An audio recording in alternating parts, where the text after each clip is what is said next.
Hey guys, XBadgerKnight here, and today we're going to be taking a look at one of the new updates for the Mass Effect Legendary Edition.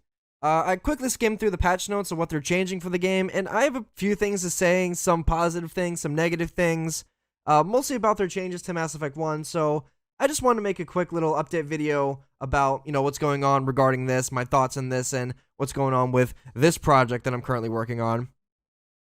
This is the Ashley Williams Economy of a Character episode, character analysis I've been working on this past couple days. And for those of you new here, I basically do on my channel long-form video essays on certain characters of media I find compelling and interesting. In these kinds of videos, I take a extreme look at some of my favorite characters in fiction and basically go through their entire character arc and explain in detail on why these characters are compelling and well written. I call this series the Economy of a Character, and mostly I've been like laser focused on the cast of Mass Effect, and I like to think I know what I'm talking about when it comes to stuff like that.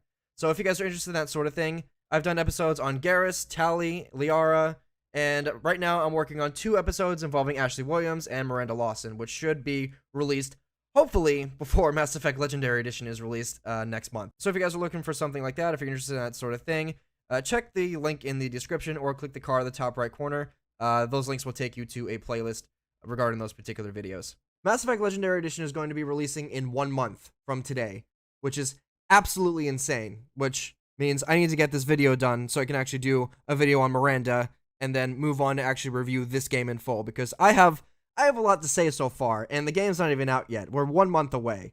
So let's just go ahead and jump right into this. So this is the same article. This is just posted to Reddit. I'm just using this as a source. You can find this on like other websites, Kotaku and stuff like that, wherever they post it. This was posted by the EA underscore Charlemagne on the Mass Effect subreddit. He's the community manager, I suppose, for the franchise. So big changes, big sweeping changes here. They changed the HUD for Mass Effect 1. I do not like this. This looks really bad, in my opinion. This looks really fucking stupid. This looks like some weird, I don't know, like, this doesn't even look done. It reminds me of Mass Effect Andromeda a lot, but God, that is not the game you want me that is not the game you want to be like reminding me of. I don't like this whatsoever. It looks half-baked, unfinished, and the game's gonna be out in a month. Was the point to make it more immersive and stuff? I guess. And oh, look, the shields are gone too. Look at this. Hold on. Wait a second. Yeah, look down here, guys. The shields, the fucking shields, instead of there being like bars or like, it's just it's one single bar now, I guess, for shields. So like 1 unit on the old HUD, it's like 1 per unit, I think, for like 50 or 100 shields, depending on how much that is. That's weird. So now that's not even, I hope that bar goes up, dude. That is so weird. I don't like this whatsoever. This looks so ugly. You want to go with a minimalistic HUD? Sure, but nah. No. I hate this. That's like my number one thing. I just can't wrap my head around why they would change the HUD to me to show less information than it already is. Also, I don't know what is this? Have they changed the ammo counter as well? I don't know what this means, dude. In Mass Effect 1, right? All the different guns in the loot pool have different amounts of ammo capacity, right? Until you have to wait for the gun to overheat, right? So are we just getting rid of that entirely? What are they changing in the inventory system? Like this sniper rifle is definitely different. I don't know what Garrus is wielding here. I guess that's another sniper rifle, but is the bar just gonna fill up to some arbitrary number that we're only gonna know through the menus?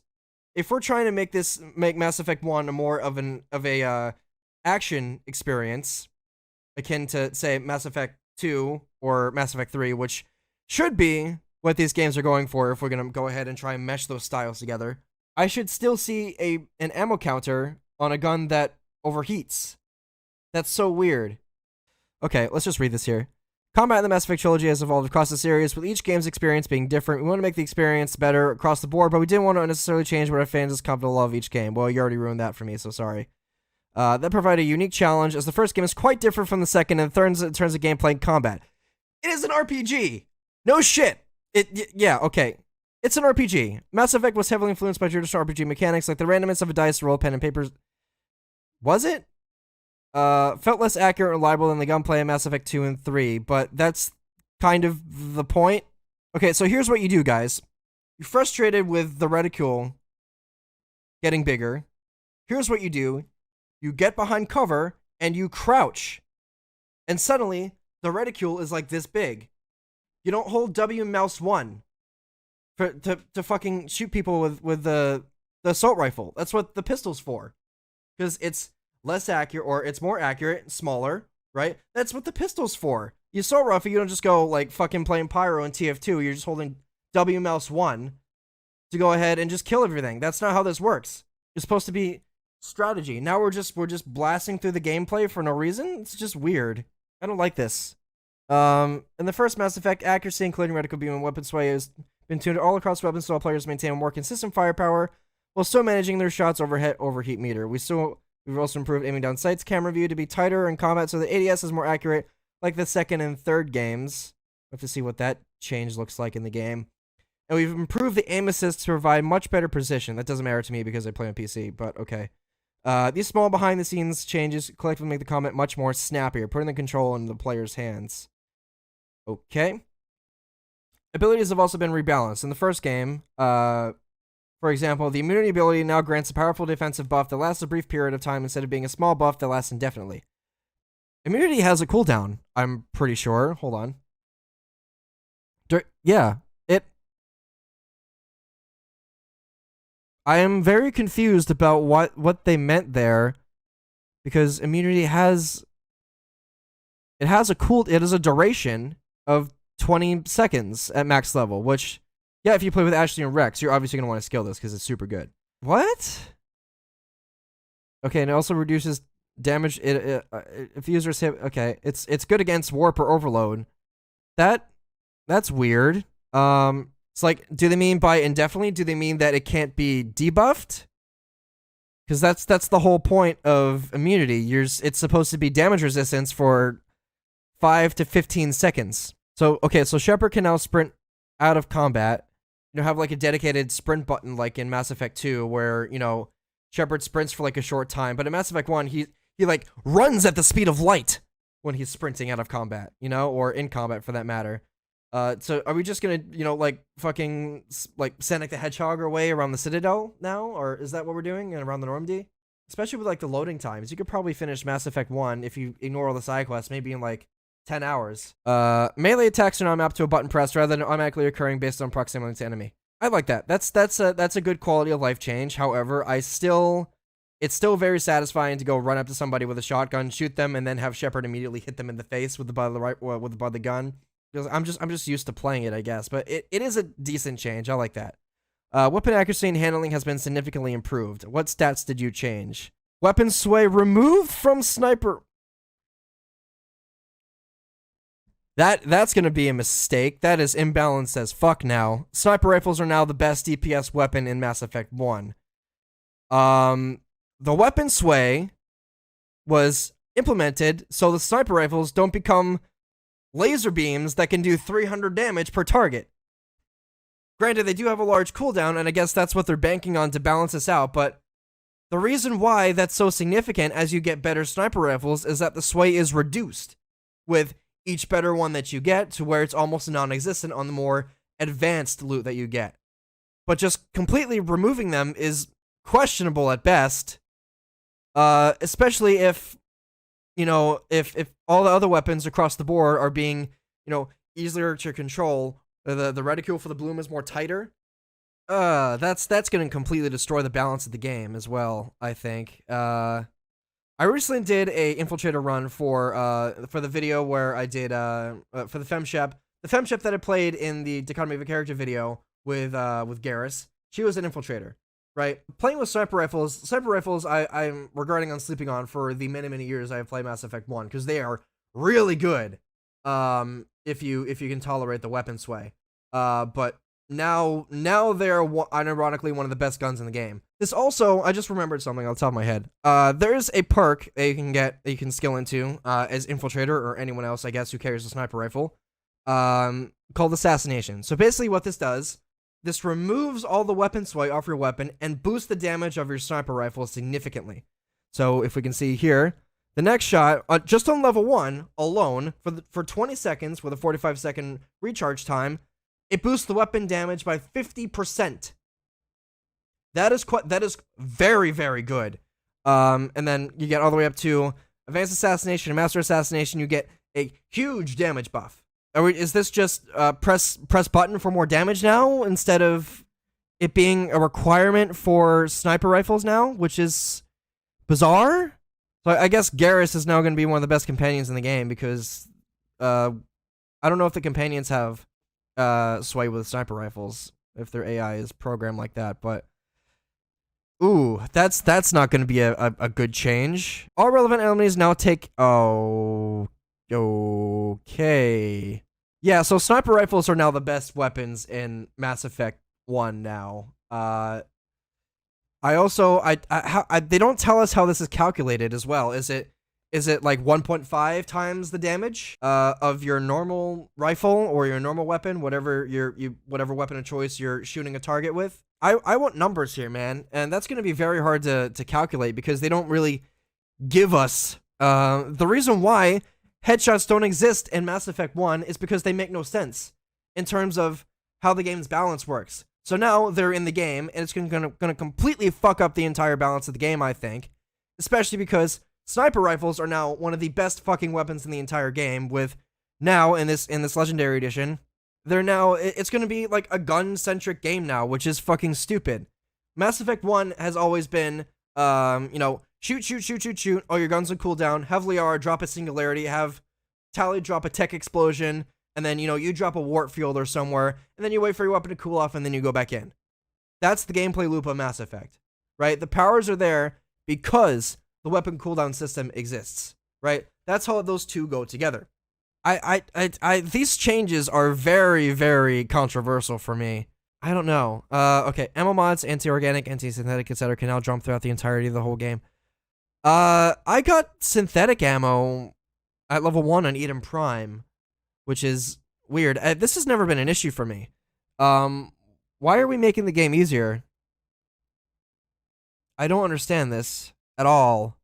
Very, very certain you can buy anti-organic and anti-synthetic ammos through merchants in the first game. I'm almost positive I was able to.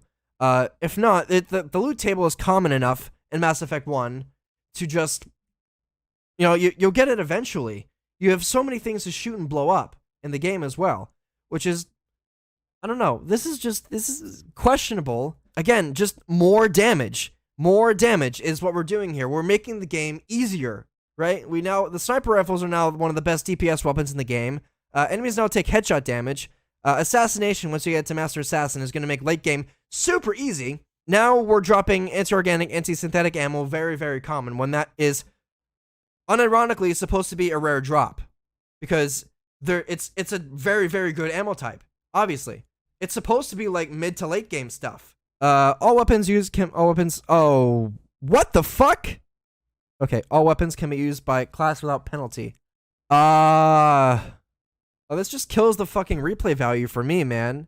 So the only reason why you would replay through Mass Effect 1 again, as far as gameplay is concerned, is to get an extra power from your class special, right? So, I remember in the first game, right? If you pick Vanguard, you either can pick between on your next playthrough, you can either pick through shotgun or barrier, I think, for your other classes. If you say you want to play a soldier, infiltrator, or something like that, but now you don't have to pick between them. You're just getting extra powers.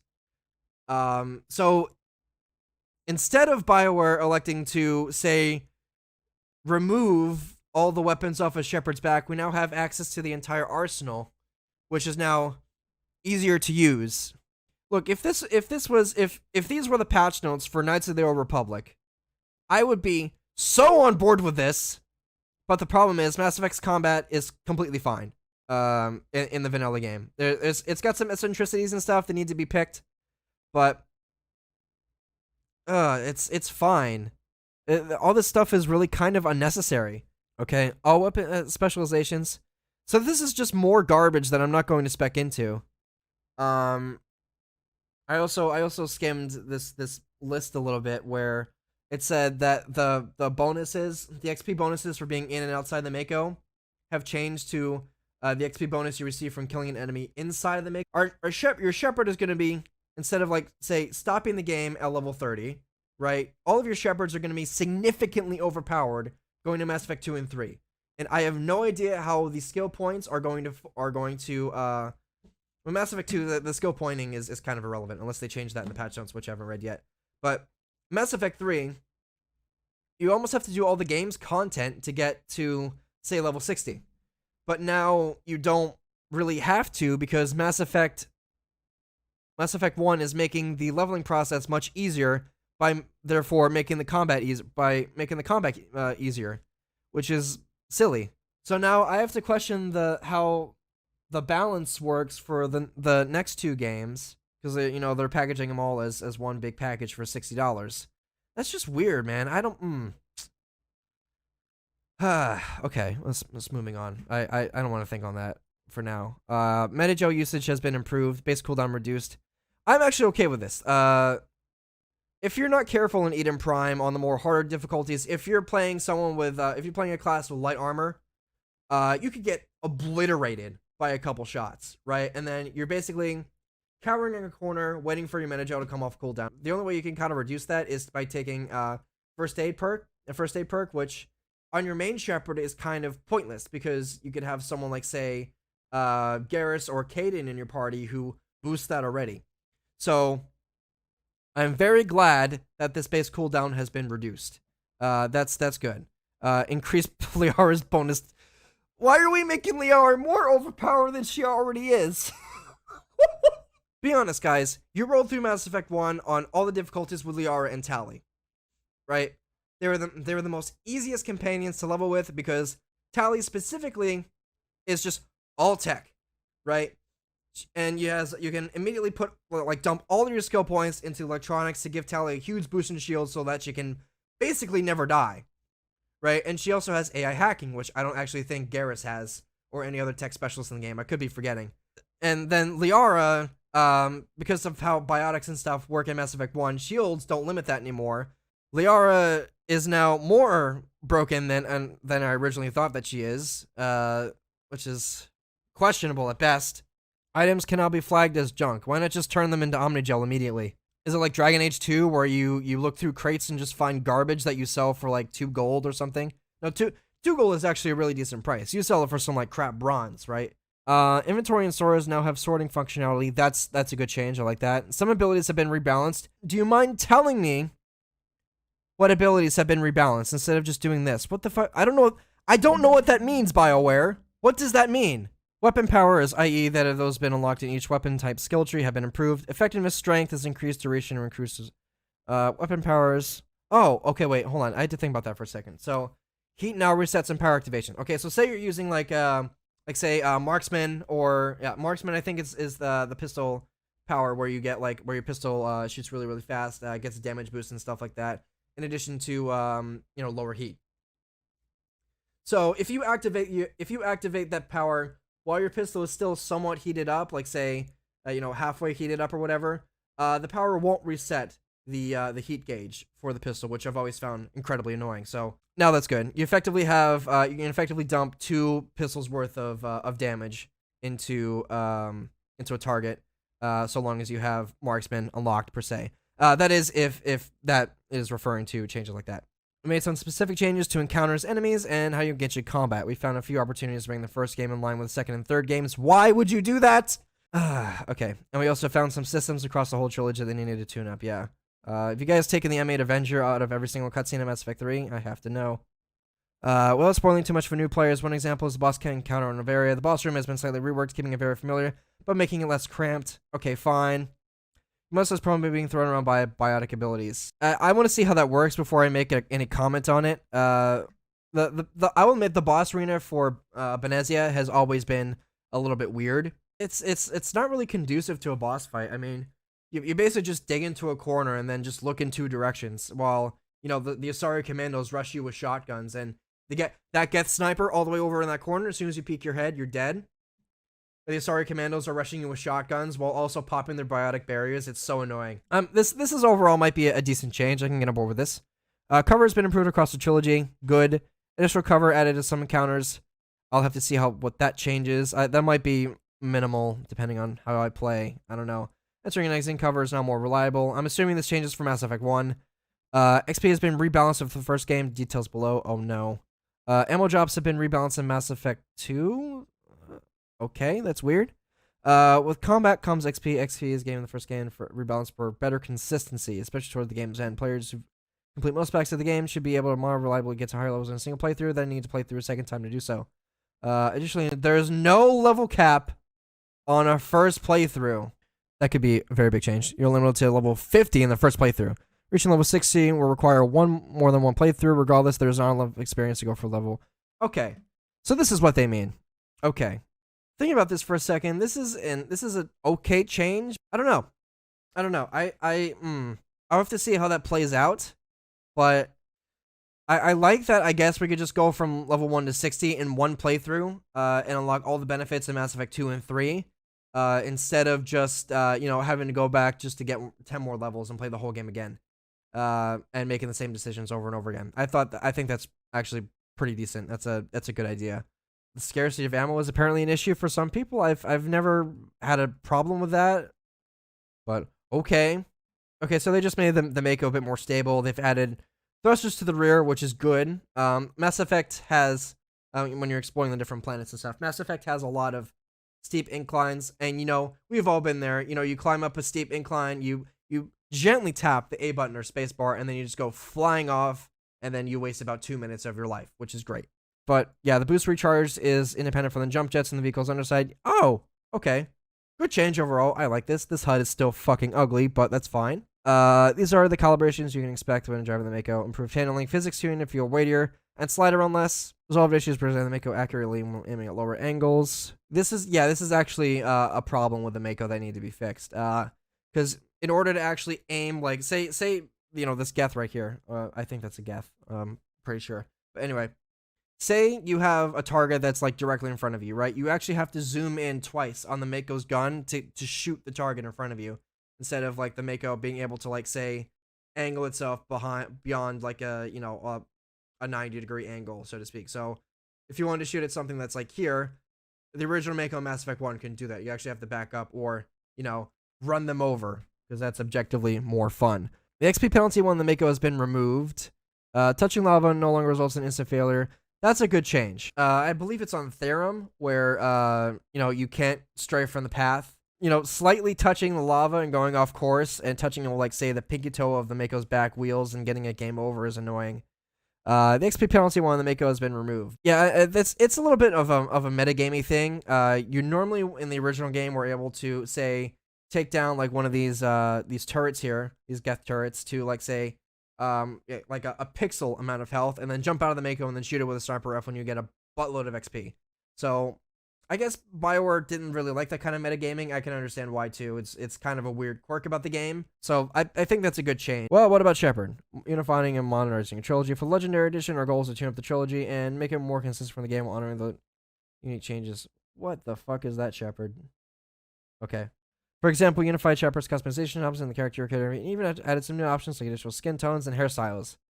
You can use the same character creator code seen in the bottom of the screen across all 3 games, meaning your Shepard can have a constant appearance throughout the trilogy. Okay, they're probably using Mass Effect 3's character creator generator here. At least I'm pretty sure. I've noticed on some of my Shepards that his skin tone gets more and more pale throughout the Mass Effect trilogy. Also, I'm a ginger. I have red hair. So by the time I get to Mass Effect 3, I lose all the color in Shepard's hair, and he turns into, a black-headed monstrosity, a black-headed pale monstrosity who looks like he needs like a blood transfusion or something. So I hope that is fixed. Please let me play the character that I designed. Thank you. Anyway, moving on. So this is a good change. I like this. Especially, if the mission statement is here is to unify all the games across the entire trilogy. This is a good idea. We also added the Mass Effect 2, the Mass Effect Genesis comics by Dark Horse, the user experience. So I guess the main thing being, I guess, if you don't want to play Mass Effect 1, 2, or Mass Effect 1 and 2, to go ahead and just jump into the 3rd game. But it's fine. I'm guessing it's fine that they included this stuff, but It's weird because all the games are packaged together, and the point of the Genesis comics was for you to go ahead and buy them to make a baseline Mass Effect 1 or 2 save so you can play their respective sequels. I'm glad this is in the game, but now that we have access to all the other 3 games, kind of a weird decision. Kind of meaningless. I don't think anyone would use this, but especially because, say, this doesn't account for like smaller decisions, like say talking to Conrad Werner in Mass Effect 2, or say discovering Cerberus in Mass Effect 1.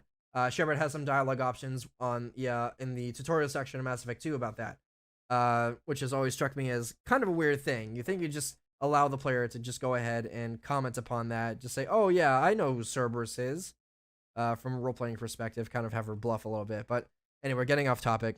Again, weird decision. It's good that they included it, but it is a weird decision seeing as we've packaged all three of the games.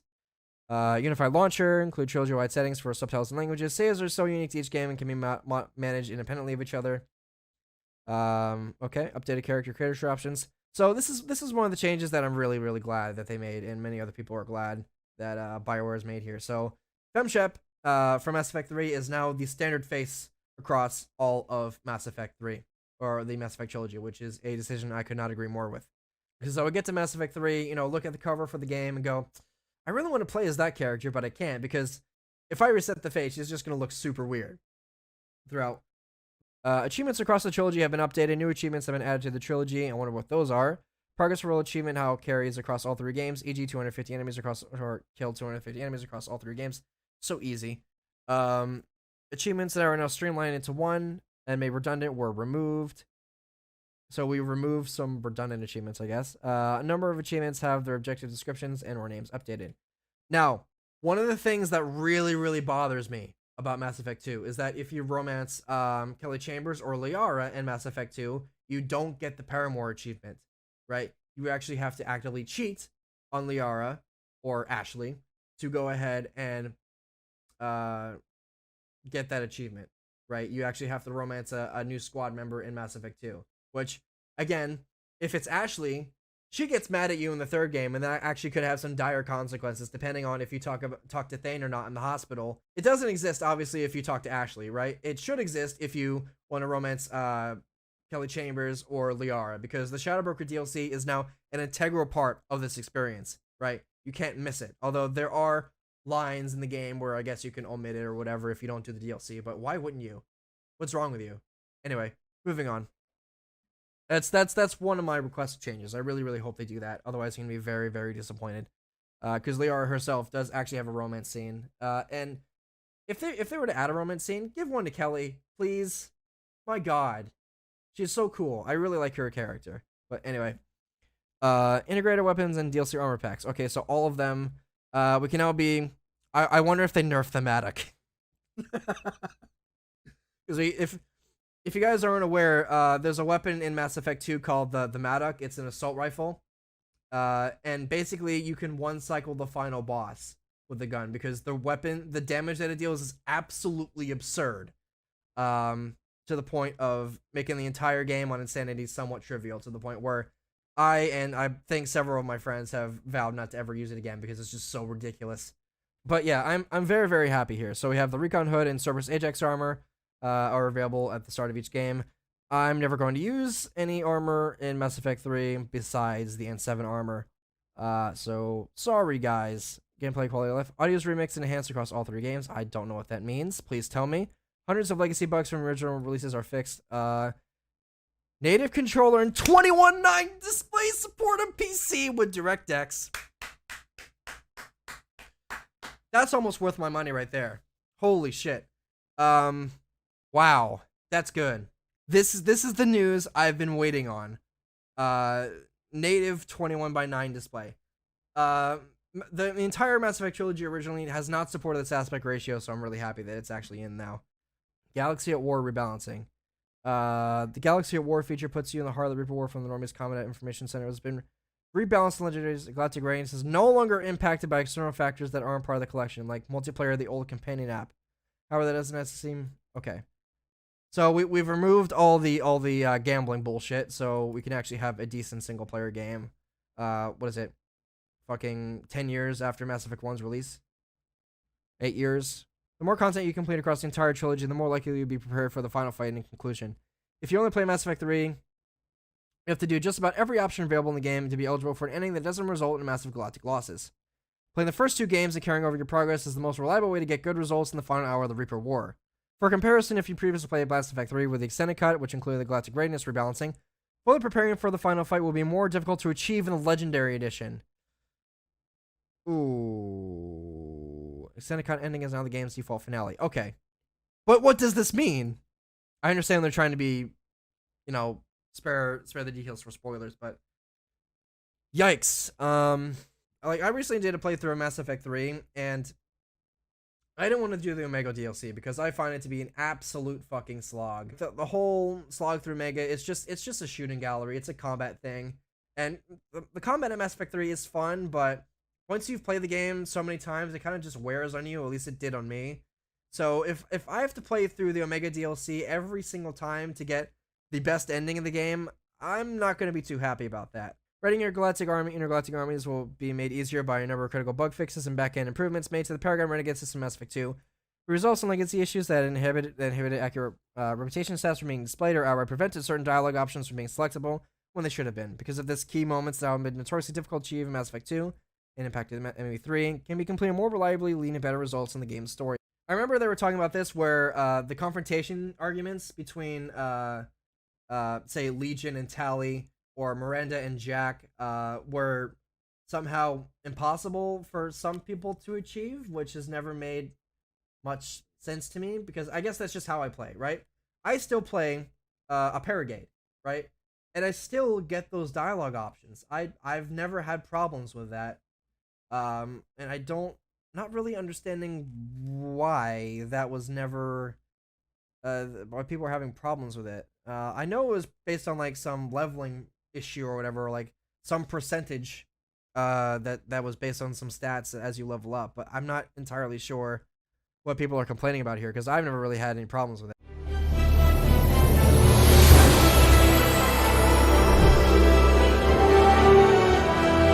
Wait,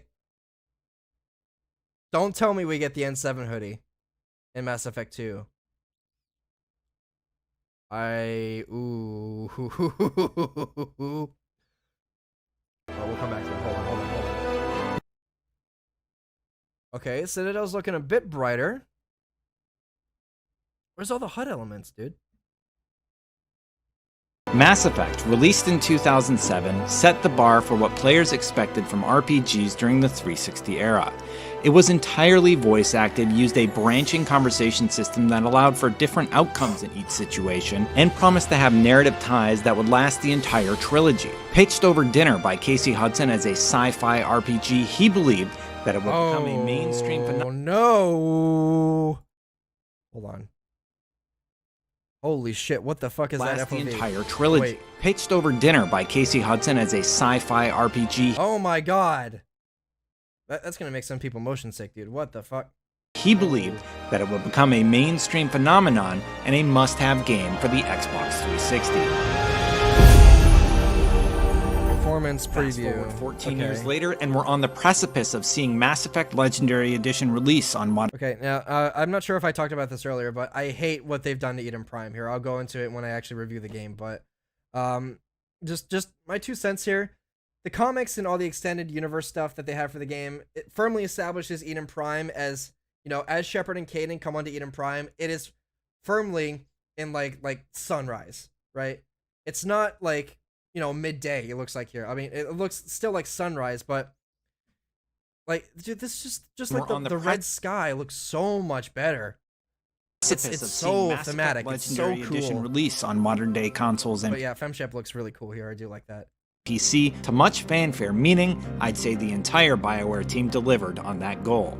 We've been given early access to some footage that showcases dramatic updates to the original Mass Effect and a peek at how Mass Effect 2 and 3 will also be improved. But let's start with a closer look at the original, the one that needed the most care, to take a look at how it's been updated. Debatable. Beginning with the combat sequence, we get our first look at the updated HUD, and yes, your weapons will still use a cooldown system and not thermal clips like in Mass Effect 2 and 3. In addition, the weapons use a different reticle, and there are no longer class-specific weapon restrictions.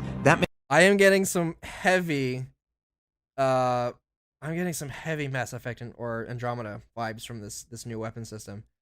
I guess it's fine if they're taking inspiration from that, but okay, so what they changed by what they meant by the weapon bloom changes was this. In addition, the weapons use a different reticle, and there are no longer class. Okay, I'm actually okay with that, because I guess what they were trying to say is that instead of the weapon bloom just getting bigger, it's more representative of where the bullets are actually going to go. So instead of the thing just inflating like a balloon, right, and not knowing where the bullets are going inside of that circle, it's actually representative of the spread, which is great. Specific weapon restrictions that make certain guns unusable for certain classes. Yeah, so like I said, these sniper rifles are now the best guns in the game, and they're going to remain that way forever. And because there's no class restrictions on them now, anyone can just, I don't know, hide in a corner and just snipe people from afar. Because I don't know if, I don't know how good Geth snipers are on like Insanity or whatever, or like how far away the AI can spot you. But if you could say, get some distance on some guys, you could theoretically just wipe out entire squads of Geth now.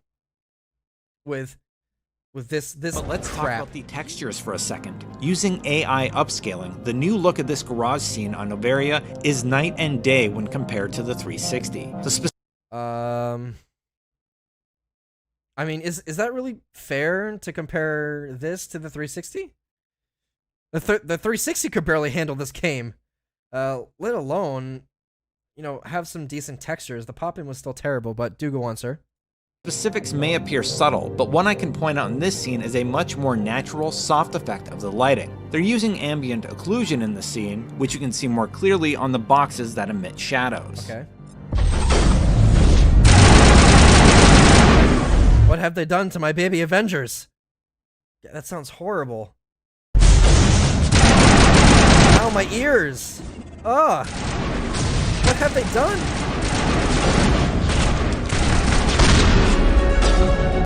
Okay, wait, that was a shotgun?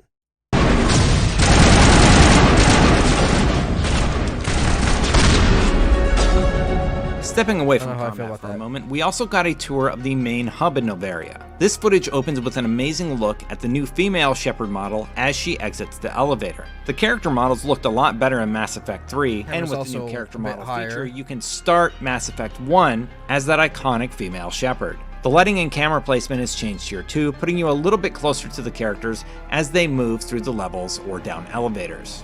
The Novaria Port has been heavily reworked in Legendary Edition, and you see some small elements as you exit the elevator. Couches have cushions, and the textures on the walls and concrete floors have been reworked. In the main hallway, they've added light fixtures across the entire room and even removed large pieces of geometry that previously would break up your path. Okay. Here's what BioWare's Mac Walters had to say about why the wall was removed. Okay, see, we're gonna go straight to Mac Walters about fuck that wall. Okay, but yeah, this is some weird.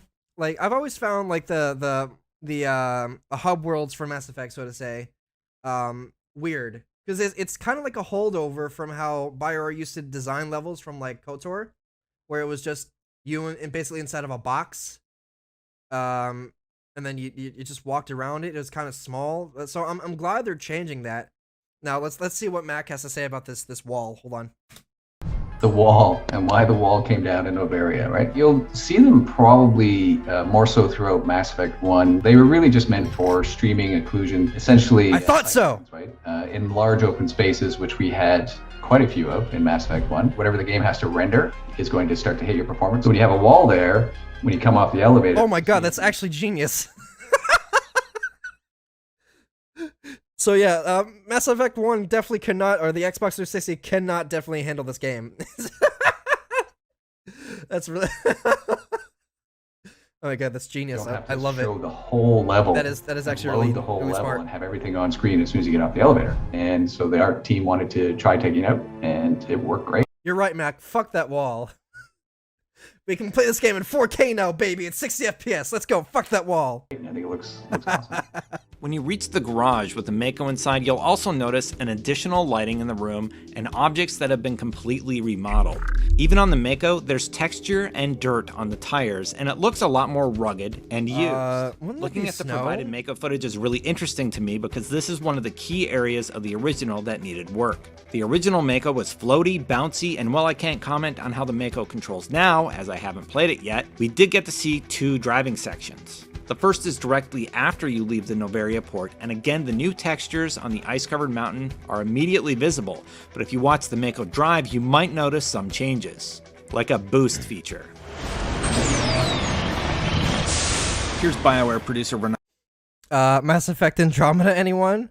It's a good change, don't get me wrong, but they really are leaning on this game heavily, I think. On how the Mako Which changed. is fine. It is so much better now. We've made it better in that it handles better, it targets better. You know, we changed up the reticle when you're shooting with the Mako now so that it actually hits where you're aiming, which is very awesome, because it didn't used to do that before. You know, we've added boosters to it as well. We're still in the process of sort of tweaking it a little bit, so this clip right here is not necessarily representative of the end product, but it's got all the major improvements that we wanted. Now we're just playing around with, you know, how weighty does it feel, because it's still a little bit floaty, as you can see, but now it feels more, you know, like you're driving a tank and not, you know, the car that floats for some reason. Later, we also got a peek at a Thresher moss. Oh my god, look at that frame rate. It shows on another the original gameplay edition. Oh. Yes, the Thresher moss still moves around. I guess we're playing this on the now with Xbox. a trail, so you have a clearer picture of Oh, where it's they're so headed ugly. with each movement. That should result in fewer instant deaths. There's also a new How did I put up sensory with that? tentacle phase to the encounter, where you need to avoid the maw and the tentacles as you battle.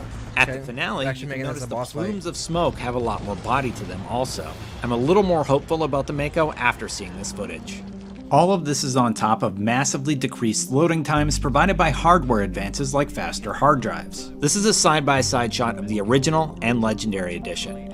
As you can see, you can choose to instantly be at your destination, while in the original, you would be waiting for a significant period of time.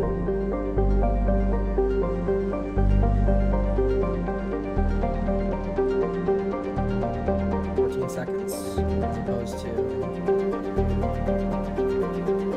So by original, I assume they mean the Xbox, because okay, one thing that they should mention here, or should have mentioned, is that the elevator sequences in the first game are hard coded into the game. You cannot change their length, nor can you skip them. So this is a little bit. I'm gonna say this is a little bit disingenuous, because if they were playing this on, say, PC or maybe PS3, it might have went a little bit faster. But yeah, these elevator rides are ridiculously long on the Xbox, to my recollection. And the fact that they're playing this at double speed is ridiculous. But it didn't really matter how fast your hard drive was. You were always going to wait a very long time inside of the elevators. But now we can wait 14 seconds, which is great. I wonder what the final result was.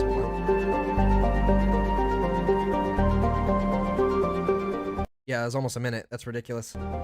And two smaller. That is also why I didn't go to the Citadel a lot when I was playing the original game, because I didn't feel like fucking waiting through loading screens.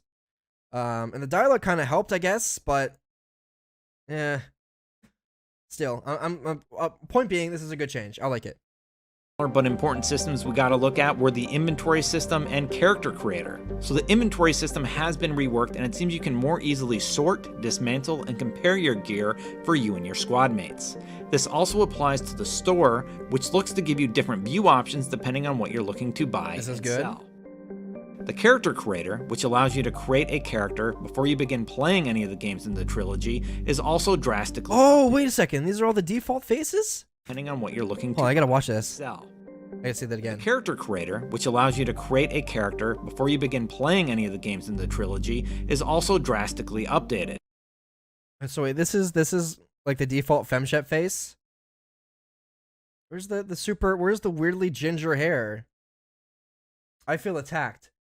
The original benefits the most from this, and I've gone back to see how close I can get the 2007 character. Okay, so wait, never mind. Okay, so he actually just went ahead and looked at the original game, and then went to the Legendary Edition, actually tried to replicate them. Models to the new models, but the options just aren't comparable. There are more hairstyles, more makeup options, more skin tone options, and you're really allowed to go all out.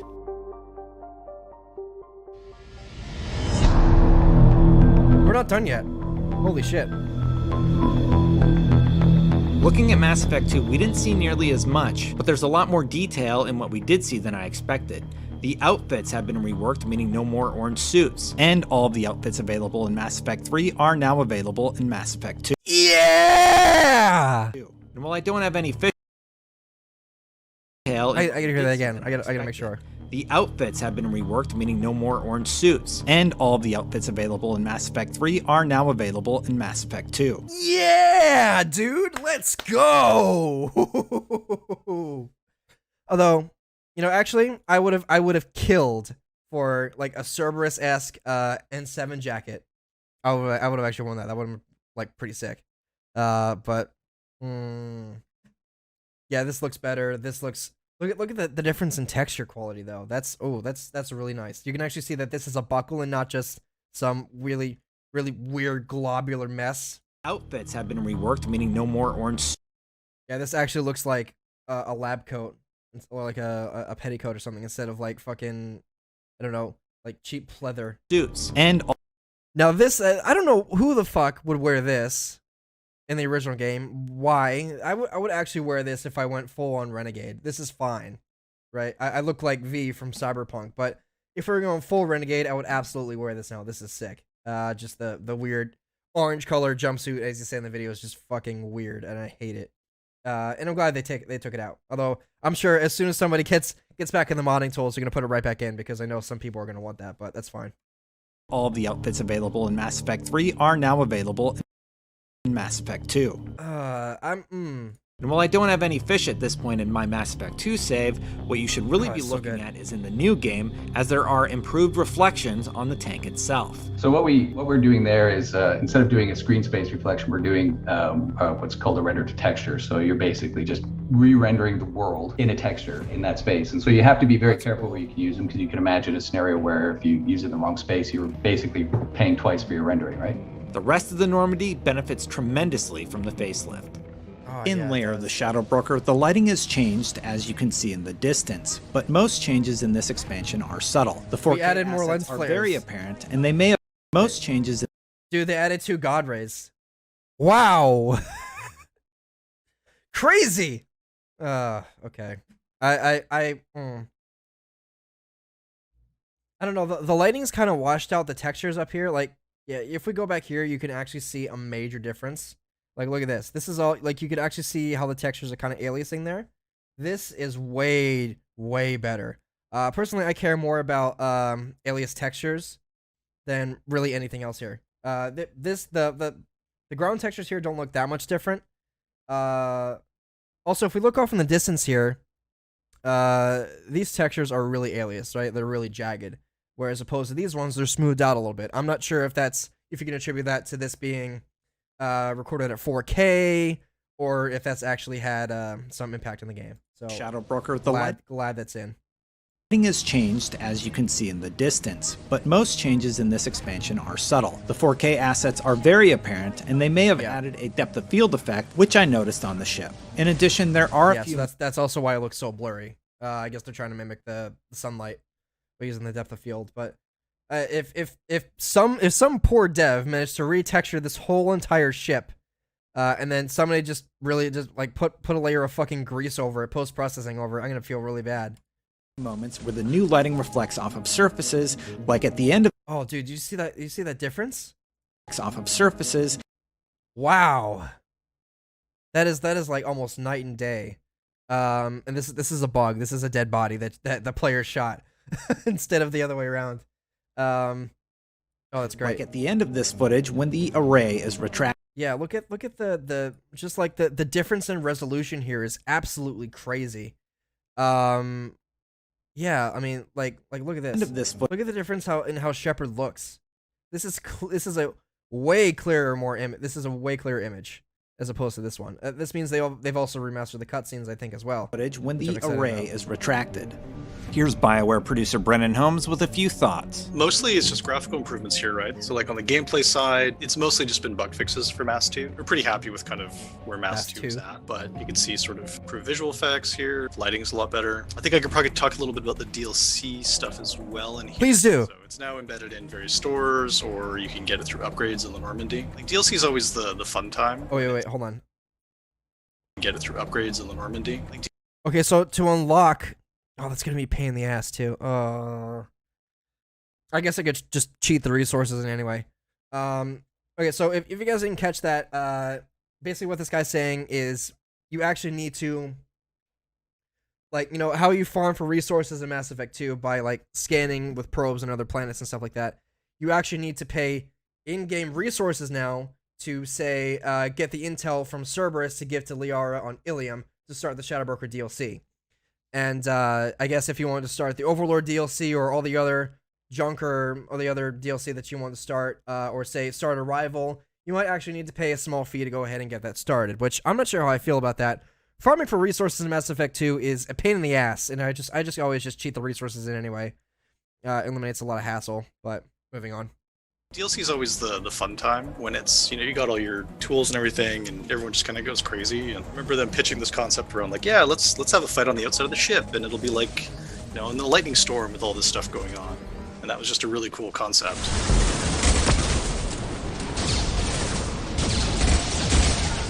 It's always cool. And last but certainly not least is Mass Effect 3, which does benefit from all the texture updates, character model updates, and That does look a little bit aliasing different. improvements. I noticed, But because it was so differences in polished at lighting. launch, I asked BioWare what players can expect for the third entry in the series. Here's what Mac Walters had to say about this already stellar entry. I think it's in the sort of global improvements where you're going to feel it in ME3.